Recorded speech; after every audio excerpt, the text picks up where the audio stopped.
Sa mapagpalang araw po sa ating lahat and welcome po to our daily devotion. At ngayong araw po ay pagpapatuloy po natin ang ating series patungkol po sa harnessing the Word of God. At ang kalakip po nito mga topic po ay pang-apat na po nating araw. Una pong tinalakay natin is speak to inspire. Pangalawa naman po is speak with a point. Pangatlo, speak from future heart. At ngayon naman pong araw is yung pang-apat po patungkol po sa speak the truth in love. So, pag sinabi po natin speak the truth in love, ito po yung pagsasabi natin ng totoo po or pagsasabi natin ng tunay in love, like hindi tayo dapat magsinungaling sa isang bagay o sa isang pag-ibig, lalo naman kung alam naman na ito ang nakakapagpasaya sa atin. So, we need to speak the truth in love. Kahit anong bagay na gawin natin, basta maging totoo lang tayo or magsabi lang tayo ng katotohanan, still, parang nagpapakita ka na rin ng love doon kasi you're being true doon sa mga binibitaw mong salita. So tayo nang po dumako po sa ating scripture ito, pwede matatagpuan sa Ephesians chapter 4 verse 15. At ito pong sabi sa English, "Rather, speaking the truth in love, we are to grow up in every way into Him who is the head, into Christ." So ito naman po sabi sa Tagalog, "Sa halip, manatili tayo sa katotohanan ng pag-ibig upang sa lahat ng bagay na maging katulad tayo ni Kristo na siyang dulo ng iglesia." Or siyang ulo ng iglesia. So, yun po yung ating nakapaloob po sa Bible verse po natin. As sinasabi po dun is, manatili daw po tayo sa katotohanan ng pag-ibig or the truth in life or love. Kasi lahat po ng bagay ng gawin po natin is lahat maging katulad po natin ang ating Panginoong Diyos. Kasi, di ba nga po, gusto po natin na maging katulad po yung ating Panginoon Diyos sa lahat ng bagay na ginagawa niya, sa lahat ng kabutihan na ginagawa niya. So, tayo naman po dumako po sa ating katuruan. Una po, truth hurts when it pierces into us. So, ang katotohanan daw po is masakit or nakakasakit para po sa atin kapag dumating po yung tamang oras po or yung tamang panahon po.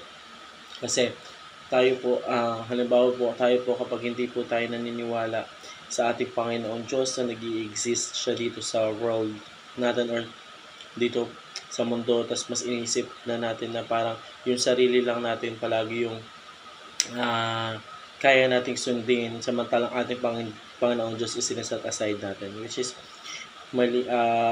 It is a big impact po for us na ipare-realize po talaga ng ating Panginoong Diyos yung katotohanan po hanggang po sa masaktan po tayo. Kasi nga po syempre na kahit sabihin ka naman po yung totoo, ang sakit po ng mga oras na hindi ko po nakilala yung ating Panginoong Diyos, kung gaano po siya kagaling po or kung gaano po siya kabait po sa ating bilang isang ama ko po na gumalaw po sa buhay ko. Kasi feeling ko po kasi that time na wala po ang ating Panginoon Diyos, pero but now po I feel in my love, I feel in my heart na ang ating Panginoon Diyos na po ang kumikilos po sa akin bilang ang aking Panginoong Diyos po. So masakit po talaga yung kapag namulat po tayo sa katotohanan po or sa realidad po. So pangalawang katuruan naman po, truth set us free from the chain of lie. Tayo po kasi ibang tao po is minsan po talaga is nakagawa po tayo ng kasinungalingan, lalo na po kapag pagdating po ng tayo na po yung parang mas sinisisi, syempre mas marami tayong alibay.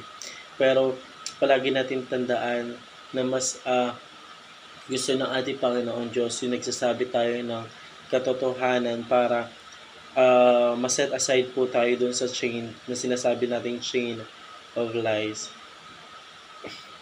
Kasi nga po bilang isang anak po ng ating Panginoon Diyos, iniiwasan na po natin yung mga ganitong bagay po is yung magsinungaling. Pero kahit sabihin ko po, ang totoo po is nakakagawa pa rin naman po ako ng mga kasinungalingan. But in the end po of time, nare-realize ko po siya. Nagre-repent po ako kay God. Kinakausap ko po siya Sabi ko, Lord, sorry po palagi sa mga lies or sorry po palagi sa mga bad words na ginagawa ko po. So, I always repent on God on what I made mistake po. So, ang katotohanan din po ang sa ating nagsiset aside po para po dun sa change of plans. So, pangatlong katanungan po, truth keeps true love apart from false love. So, kapag sinabi po nating false love, ito po yung parang bigo na pagpapakatotoo po sa pag-ibig. Tapos, kapag sinabi naman po yung true love, ito po yung pagpapakatotoo po sa ating pag-ibig. So, yung truth po, siya po yung nagkikeeps ng true love po, or siya po yung ang katotohanan po ang nagpapakatotoo po sa pag-ibig po natin, or minsan po sabihin natin sa pag-ibig po natin ating Panginoon Diyos. Alam naman po natin sa sarili natin kapag totoo po tayo na napalataya sa ating Panginoon Diyos. So yung truth din po ang nag-a-apart po sa ating bidog po sa maling pag-ibig po. So ito naman po sa application po natin. Una po is speak the truth in love. So, magsabi lang po tayo palagi ng katotohanan kung ano man po yung mga nasa ating puso po. Sabihin lang po natin siya ng totoo na may halong pag-ibig po. Pangalawang application po is speak the truth with humility. So, at pangatlo naman po is speak the truth with integrity. So, kapag sinabi po nating integrity, ito po yung kung paano po tayo patiwalaan po ng ating yung integridad po kasi natin minsan. Ito po yung siya po yung minsan po kalaban po natin, pero but we know if we are in God, alam po natin minsan sa ating sarili, pero po tayong integrity. So yun lang po para sa araw na ito. Maraming salamat po sa pakikinig and see you po bukas para po sa ating daily devotion.